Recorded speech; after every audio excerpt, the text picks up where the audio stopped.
Hello everyone, today I'd like to introduce my game Ninth Pivot Studios, a scenario-based UX UI learning experience built in Genially. I intentionally chose Genially for the project because I wanted to use this course to test the application to see how it competes with other tools that are similar in the industry. I wanted to explore its strengths and limitations for creating interactive learning experiences and compare it to how it performs as an instructional design tool. To speed up development, I used Adobe Illustrator to customize the interface designs and Adobe Stock as the foundation for many of my UI mockups, allowing me to focus more time on instructional interactions and gameplay. The learning objective for this game is, by the end of the experience, learners will be able to identify and apply appropriate UI patterns to solve common usability problems while interpreting a creative brief. Rather than simply recognizing interface components, learners must determine which pattern best addresses the user's needs within a realistic design scenario. My target audience is undergraduate graphic design students who are beginning to learn UX/UI design. These learners already understand visual design principles, but they're new to user experience concepts and interface patterns. The game is designed for self-paced online learning with clear instruction, consistent layouts, and immediate feedback to support learning.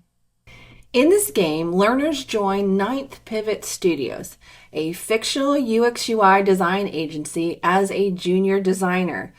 Maya, the creative director, assigns 4 client projects that must be completed before the upcoming product launches.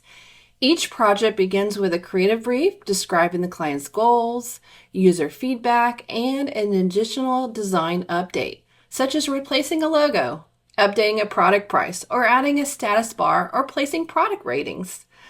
Learners click or drag the correct UI pattern into the design, depending on the interaction. Genially only allows the correct object to be draggable, so some interface elements are selected with a click while others completed through a drag and drop. In every challenge, learners must also complete the additional client update described in the creative brief before moving to the next project. From an instructional design perspective, I wanted assessment to be part of the gameplay rather than something that happened afterward. Each client project is an authentic scenario where learners solve realistic UX problems instead of answering traditional quiz questions. The game also uses immediate feedback loops. Every correct or incorrect choice explains why that decision was effective or ineffective, helping learners refine their understanding in the moment.